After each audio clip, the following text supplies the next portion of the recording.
Bismillaahi Raxmaani Raxiim. Assalaamu calaykum waraxmatullaahi wabarakaatu. Kusoo dhawaada koorsadeenii ku saabsanayd daryeelka macaamiisha ama loo yaqaano customer care.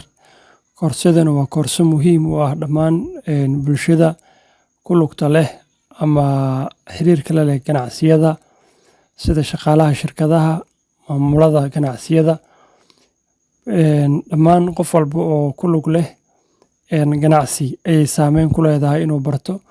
Waana sababta ugu weyn ee macaamiishaadu u joogto ama dakhliga ugu badan uu kuu soo galo waa macaamiisha. Saas darteed muhiim ayay kuu tahay inaad qaadato oo aad fahanto koorsadan aan ku baran doono daryeelka macaamiisha. Insha Allah koorsadeen ayaa sii gali doonaa. Casharkeeni koowaad ayaan qaadan doonaa insha Allah. Casharkeena guud ahaan qaybtiisa koowaad ee maanta aan qaadanayno ama casharkeenan koowaad waxa uu ka hadli doonaa customerska ama macaamiisha. Macaamiisha ayaan inta badan diiradda ku saari doonaa casharkeena maanta insha Allah. Aan ku bilaawno waxyaabaha aan qaadan doono waxaa ka mid ah who are customers. Macaamiishu waa tuma ama waa kuma, maxay yihiin macaamiishu. Haddaba waxaa kaloo baran doonaa types of customers, noocyada kala duwan ee macaamiisha. Noocyada kala duwan ee macaamiisha ayaan baran doonaa. Sidoo kale waxyaabaha aad ku baran doono waxaa ka mid ah facts about customers, xaqiiqooyin ku saabsan macaamiisha. Waxyaabo xaqiiqooyin ah oo inta badan businessyada ama ganacsiyada ama shaqaalaha shirkaduhu ay iska indhatiraan, balse xaqiiqooyin ah ayaa halkan ku baran doonaa. Sidoo kale waxyaabaha aan baran doono waxaa ka mid ah why customers leave, maxay shirkaduhu macaamiishu maxay uga tagaan shirkadaha, maxay u baxaan macaamiisha. Afartan qodob ayaa casharkeena koowaad ku qaadan doonaa insha Allah. Aan isla soconno. Marka casharka dhammaan kadib casharkeena koowaad waxaa la socdo su'aalo aad u baahan tahay inaad ka soo jawaabto oo aad insha Allah rajeynayno inaad ka soo jawaabi doonto insha Allah. Aan sii guda galno. Who is customer? Waa kuma macmiilku. Macmiil horta muxuu yahay markaan dhahno? Macmiil waxaa leenahay waa individual, waa shakhsi or a business ama waa ganacsi that purchases kaasoo iibsada another company's goods or service, badeeco ama adeeg shirkad kale. Macmiilku waxaa leenahay waa shakhsiga ama shirkadda iibsato badeeco ama adeeg shirkad kale ayaa waxaa loo yaqaanaa macmiil.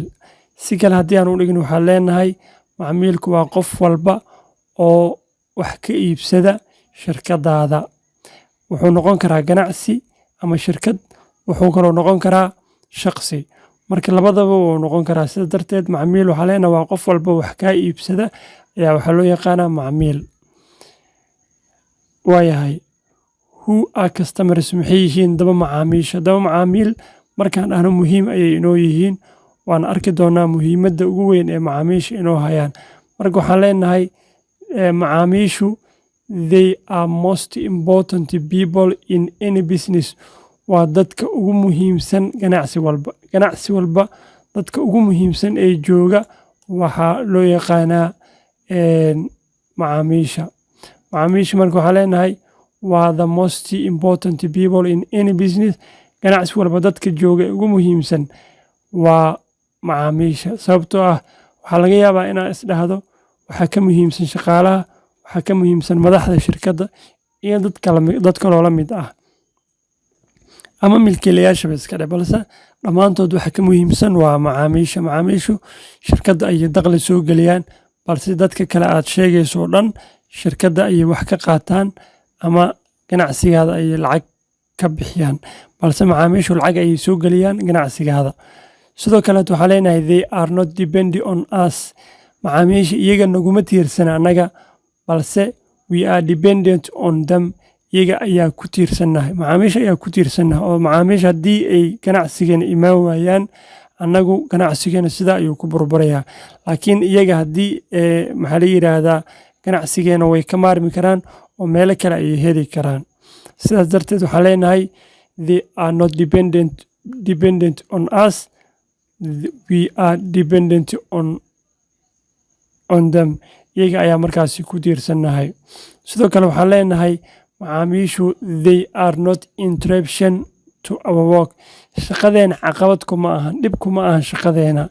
But the purpose of it, sababta aan u shaqaynin ama aan ganacsigeenu u jiro ayaaba ah macaamiisha. Sidaas darteed macaamiisha culays yeysan kugu qabanin oo macaamiisha ha noqdaan wax markaas mar walba ganacsigaada socodsiinayo in ay yihiin.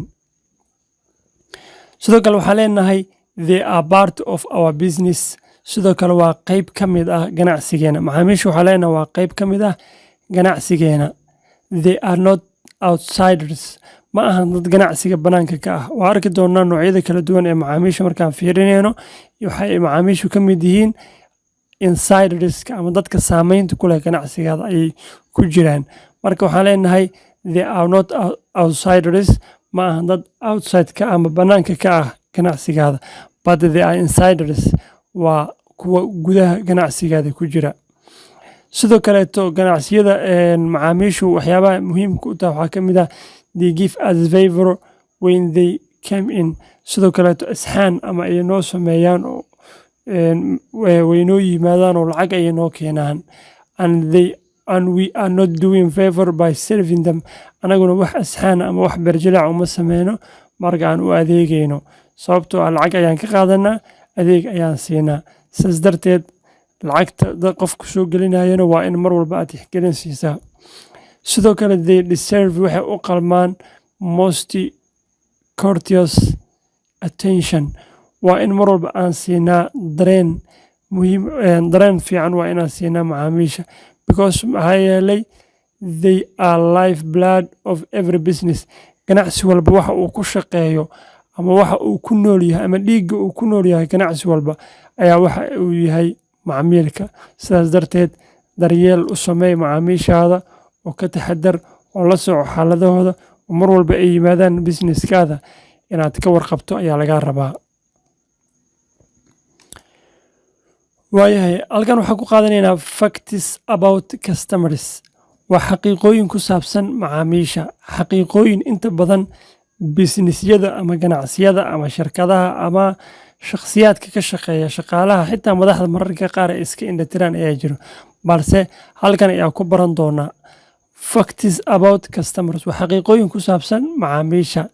The customers macaamiisha ama macaamilku is the business biggest asset. Waa assetka ugu weyn ama hantida ugu weyn ee company uu haysto ayaa waxaa loo yaqaanaa customer. Customer waa hantida ugu weyn ee macaamiil company uu haysto. Saas darteed ilaali hantidaasi weyn ee aad haysato. Sidoo kale waxaa leenahay the customers payment become parts of our salaries, wages and bonus. Sidoo kale paymentiga ama lacagaha ay bixinayaan macaamiishu wax ay noqon karaan qayb ka mid ah mushaarkeena, wageskeena ama gunooyinka aan qaadano iyo bonuska sanadaha lacagta noo soo dhacda sanadkii aan shirkadda ka helno faa'iidada shirkadda qayb ka mid ah oo nala siiyo ayaa waxa ay yihiin lacag ka timid macaamiisha. Sidaas darteed haddii aysan macaamiisha lacag soo gelinin shirkadda ma heli doono salary ama mushaar, gunooyin iyo xitaa bonus ma heli doono. Sidaas darteed macaamiishu waa mid ka mid ah xaqiiqooyinka jiro oo dadku ay iska indhatiraan. Xaqiiqooyin kale waxaa ka mid ah customers will go where he receives the best attention. Sidoo kale macaamiilku wuxuu aadi karaa meel walba uu ka helayo attention, best attention. Meel walba uu dareen ka helayo ama tixgelin uu ka helayo ayuu macaamiilku aadi karaa. Laakiin waa iska indhatirnaa oo waxaan dhahnaa ord soo wareeg meelaha soo mar, qof iga fiican haddaa aragtid waa kaasaa ka gado ama ka iibso. Laakiin waa xaqiiq inay jirto cid kaa mudan oo kaa attention badan oo dareen siisa macaamiisheeda. Kaas ayaana qaadan doona macaamiilka haddii adiga aad tixgelin siin weyso. Sidoo kaleeto there is no profit, no growth, no jobs without customer. Sidoo kale waxaa la yiri xaqiiqada kale waxay tahay there is no profit. Wax faa'iido ah ma jiri doono, kobac ma jiri doono, shaqana ma jiri doonto macaamiil la'aantiisa. Waa xaqiiqi jirto haddii macaamiil la waayo ma jiri doono wax shaqo ah. Sidoo kale kobaca oo dhaqaale inuu sameeyo company-gaada uu horumar ma sameyn doono. Sidoo kale wax faa'iidana ma soo saari doono ganacsigaada, sababtoo ah there is no customer, ma jiro wax macmiil ah. Xaqiiqooyinkani waa xaqiiqooyin jira, loo baahan yahay qof walba oo ku lug leh ganacsi inuu tixgelin gaara siiyo oo u ogaado in macaamiishu ay tahay important waxyaabo muhiim ah oo loo baahan yahay in la ilaaliyo mar walba. Haddaba cashirkan qaybtan kale waxaa ku baran doonaa types of customers, noocyada macaamiisha. Macaamiisha waxaan leenahay there are two types of customers, waxaa jira laba nooc oo macaamiil ah, and they are waxayna kala yihiin internal customer iyo external customer, macmiil gudaha iyo macmiil dibadda ah. Waxaa arki doonaa qaybaha dambe ee casharadeena soo socdo in aan ku baran doono noocyo kala duwan ee macaamiishu ay leeyihiin, haddii ahaan lahayd macaamiisha dhibka badan ee difficult customerka loo yaqaano iyo noocyada ay usii qaybsamaan, sidoo kale macaamiisha loo yaqaano loyalty ama best customerska iyo iyaguna noocyada ay usii qaybsamaan. Balse qaybtani waxaa ku qeexi doonaa ama waxaan ku sheegi doonaa guud ahaan macaamiishu inta ay u qaybsanto. Guud ahaan macaamiishu imisa ayay u qaybsantaa haddii lagu yiraahdo, jawaabteedu waxay noqonaysaa laba qayb ayay u qaybsantaa oo ah internal customer, macmiil gudaha ah, iyo external customer, macmiil dibadda ah. Haddaba maxay kala yihiin labadaani qayb? Internal customers ama internal customer, macmiilka gudaha is an individual, waa shakhsiga or a group of people ama waa koox dad ah, you may interact oo kuwaasoo la tacaamula ama loogu adeego within the organization or company. Shirkadda ayaa loogu adeegaa ama shirkadda gudaheeda ayay markaasi ka shaqeeyaan. Sidoo kaleeto waxaan leenahay internal customer, iyadoo faahfaahsan waa arki doonaa, balse tan waxaan kusoo koobaynaa inay tahay group, shakhsi ama koox dad ka mid ah kuwaasoo loogu adeego ama ka shaqeeya shirkadda dhexdeeda. External customer maxaa la yiraahdaa marka? Macmiil dibadda ah. Macmiil dibadda waxaa leenahay someone who comes into your organization, company. Marka organization iyo company waa isku macno, labadaba waa shirkad. Marka waa qof ka mid ah dadka yimaada shirkadaada waxna ka iibsado product ama service mid markaasi adigu aad iibsiso ayuu iibiyaa totally. Sidoo kale waxaa leenahay these customers depend on timelines iyo quality accuracy of organization's work. Dadkan sidoo kale waxay ku tiirsan sababta halkan u joogaan waxay tahay in ay markaasi ku yimaadeen tayo iyo wax loo yaqaano timeline, saxnaasho iyo waxa la yiraahdaa shirkadda ka socoto oo dhan ayaa keentay. Maana haddii shirkaddu activity iyo waxyaabo badan oo macaamiisha muhiim u aysan jiri lahayn, macaamiishu ma aysan imaan lahayn. Marka iyadoo intaa kasii faahfaahsan aan isla fiirino types of customers, waxaan leenahay laba qayb ayaan ku sheegnay oo ah internal customer iyo external customer. Internal customer waxaan leenahay waa customer, macmiil directly connected to the organization, waa macmiil sida tooska ugu xiran shirkadda ayaa waxaa loo yaqaanaa internal customer, macmiil gudaha ah. Usually internal customer had iyo jeer ama mar walba internal customerka waxaa loo yaqaanaa part of organization, waa qayb ka mid ah shirkadda. iyo sidoo kale waxaa loo yaqaanaa sida kuwa stakeholderska waxaa la yiraahdaa waa dadka shirkadda saameynta ku leh. Waxaa ka mid ah dadka macaamiisha ayaa ka mid ah stakeholderska waxaa ka mid ah supplierska, dadka anaga wax ka soo iibsana ayaa ka mid ah dadka shirkadda banaanka ka abalsa saameyn ku leh haddii shirkadda wax ku yimaadaan ayaa waxaa loo yaqaanaa stakeholderska. Ownerska ayaa ka mid ah ama dadka milkiilayaasha shirkadda. Employeeska ayaa ka mid ah shaqaalaha shirkadda. Departmentska ama waxyaha kala duwan ee shirkadda ayaa ka mid ah. Or shareholderska ayaa ka mid ah milkiilayaasha ama dadka shirkadda iska leh, iyaguna waxaa loo yaqaanaa internal customer. External customer maxaa la yiraahdaa? External customer waxaa leenahay waa a customer who is external to the organization. Macmiilkan shirkadda banaanka ayuu ka yahay, laakiin waa macmiil mar walba wax ka iibsada shirkadda.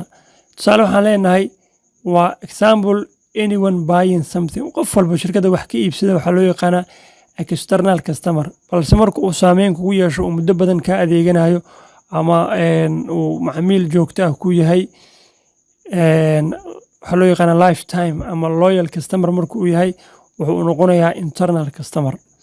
Marka qaybtan waxaa kaga bixinaa noocyada kala duwan ee macaamiishu ay leedahay. Why customers leave?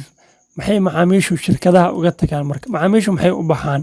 Macaamiishu waxay u baxaan sababo badan, balse sababta ugu weyn ee u baxaan waxaa leenahay waa poor service, adeeg xumo.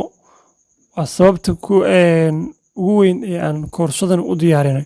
Marka poor service waa adeeg xumo ayay 69 ilaa 70% macaamiishu waxay u cararaan oo ay shirkadda uga tagaan ama shirkadaha uga tagaan waa adeeg xumo. Marka waxaan leenahay sidoo kaleeto product dissatisfaction, qanacsana xumaan ku saabsan adeegga ama badeecada aad iibiso. Haddii macaamiisha aysan ku qanacsanayn badeecada wax ay ka samaysan tahay ama qaabka badeecadaada u eg tahay ama qaabka aad u shaqaynayso, waxaa laga yaabaa inay uga tagaan 13%. Sidoo kaleeto price-ka ama qiimaha inta badan dadku kama cararaan, 9% ayaa ka cararta qiimaha oo badan iyo waxyaabo kaloo la mid ah. Sidoo kaleeto others-ka waxyaabo kaloo aan la sheegin oo maxaa la yiraahdaa ka baxsan adeeg xumada, macaamiishu waxay uga tagaan 9%, balse percentage-ka ugu ballaaran ama ugu weyn ee macaamiishu shirkadaha ay uga tagaan 70% ama 69 waxaa lagu qiimeeyay inay tahay adeeg xumo. Sidaas darteed mar walba wanaaji adeegga aad u qabato macaamiishaada. Haddii ay wax su'aal jiraan, fadlan nala wadaag. Casharkeenii koowaad intaas ayaan ku soo koobayaa. Waxaan idinkaga tegayaa sidaa iyo nabadgelyo.